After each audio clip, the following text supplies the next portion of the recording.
一日の始まりは夜。辺りが暗くなり、私たちが家路に着く時間になると、その家族の時が動き出します。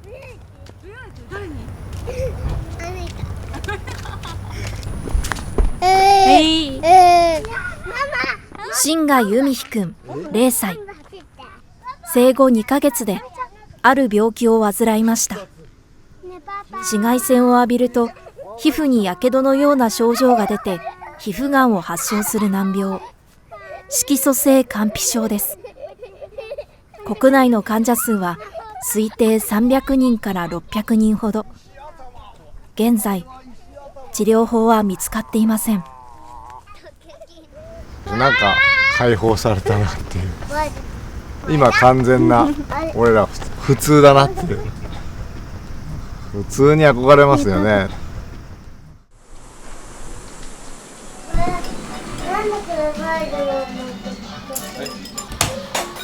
海陽くんは5人家族で3兄弟の末っ子。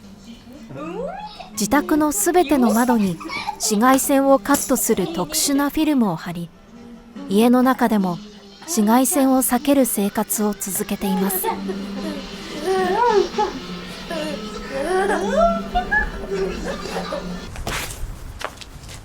この日は夕方から自宅の駐車スペースでバーベキュー。どこに行くにも紫外線量を測る機械が欠かせません。こ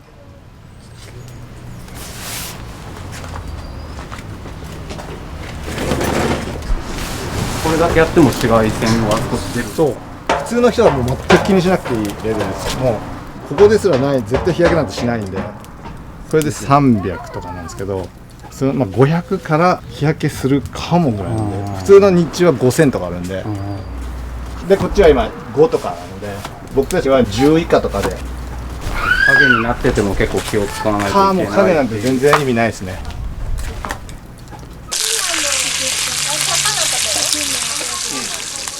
わずかな時間でも紫外線が当たらないよう全身を布で覆います。この中ならいい？いいね、もう絶対いける。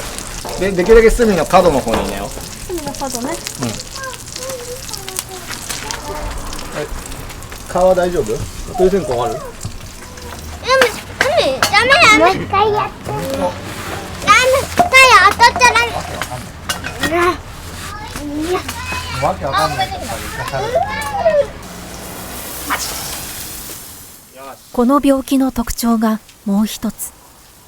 太陽を浴びない生活を続け、皮膚がんの発症を防いでも、6歳頃から必ず身体機能の低下が始まります。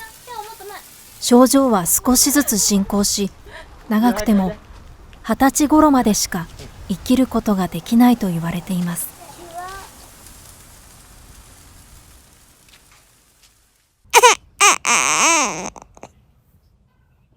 2020年11月、名前に込められたのは、海を照らす太陽のように輝く人になってほしいという願いでした。生後2ヶ月の時、家族旅行でスキー場を訪れた翌日に激しい日焼けの症状が出ました。医師から告げられたのは、死と隣り合わせの難病でした。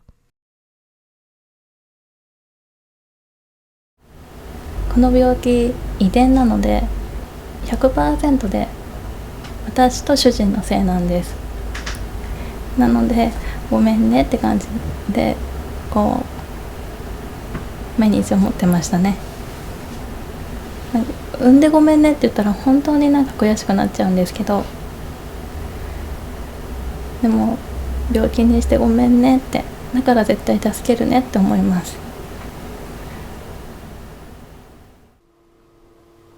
外に出るときは必ず手に靴下を履かせ、肌に直接光が当たらないよう何着も服を重ねます。日光を遮断する防護服はお母さんが見よう見まねで手作りしたもの。通気性の悪さを解消するため何度も改良を重ね、これで6着目です。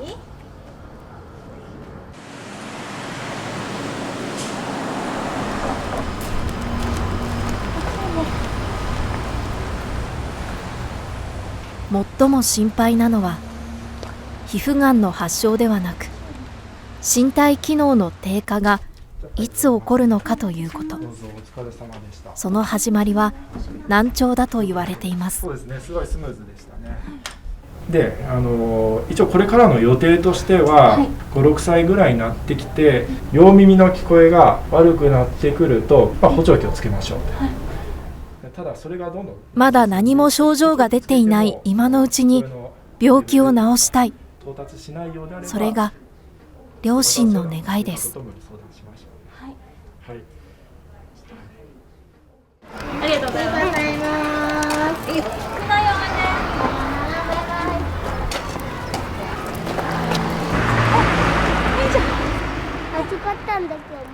未来を変えるには病気の進行が始まると言われる6歳がリミットです。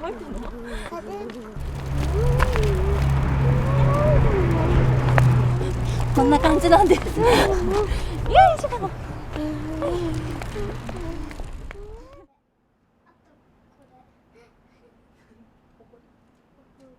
病気が分かってから8ヶ月間、毎日暇さえあれば大学や研究機関の論文を調べるようになりました。治す力は僕らにはないので、研究の論文があるので見てたんだけど、色素性乾皮症治療とかではあんまり調べないですね、最近は。もうないので、だからアルツハイマー治療薬とか、アルツハイマー治る、10年後治るとか、そういうので結構調べます。夜寝る前、奥さんと一緒にインスタグラムのいろいろ発信をしたり更新をしたりするのと一緒のような形で、海陽が10年後20年後に幸せになってれるような時間であれば全部我慢するから。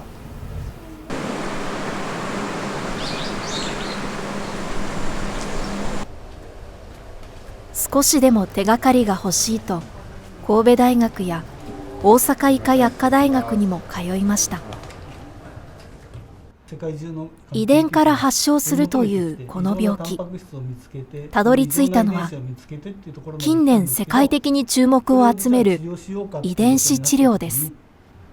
僕たちが一番この上下の僕が A 群っていう人たちで気にしてるのは神経症で、やっぱりこの病気に関しては今直ちにこれを使えばいいでしょうっていう道筋がないですから、やっぱりそこを丹念にまずメカニズムをちょっとはっきりさせないといけなくて、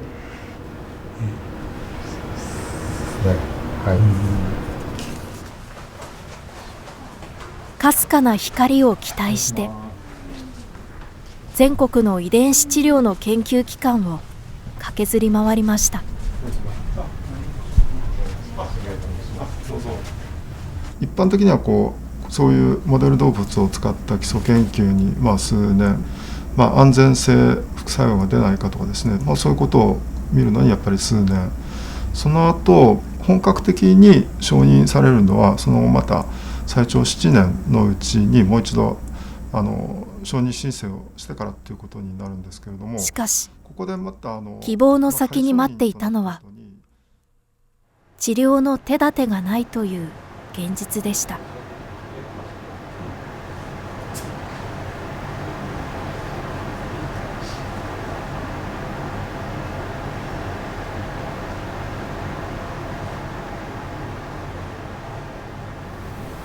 寝顔見ててすごい可愛いし、すごい僕のことを好きでいてくれてるのがやっぱ分かるので、嬉しいですし、嬉しいからこそ悔しいですし、この子の未来をどうやったら作れるのかなって思っちゃいますね。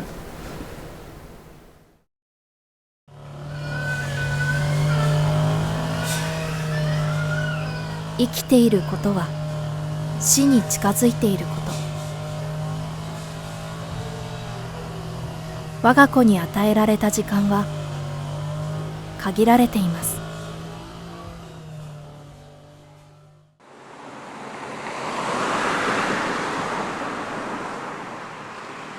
15歳からが早いんだと思う。20歳になるまでのその衰退していくスピード感、もうお花咲いてるかのようにウキウキ今この状態で今幸せって思ってるこの状態を続けられるのは気持ち的にも全てこの10年もないんだなって思ったの。なんか海を水で日々成長してるからなんとかなるっしょの今。もうクソダメだね。めっちゃダメ。仕事とかと一緒で絶対ダメな、なんとかなるっしょみたいな、やった感、インスタグラム上げてるだけでやった感みたいな、フォロワーが増えてるだけでやった感みたいなのは分かってるよ。分かってるけど何を行動に移していいかも分かんない。生まれてきた意味を勝手に作っちゃいけないけど、何かをしなきゃみたいな。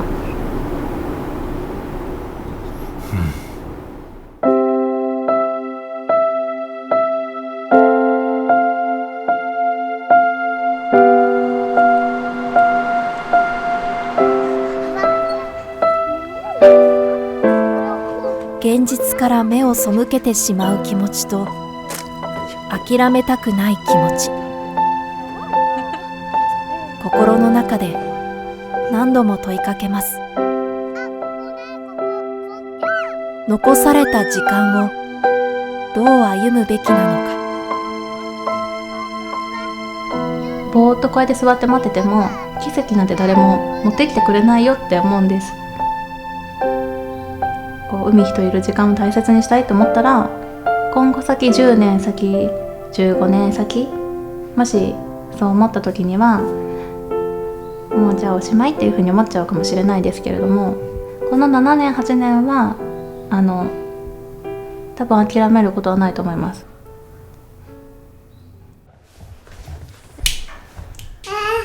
オッケー。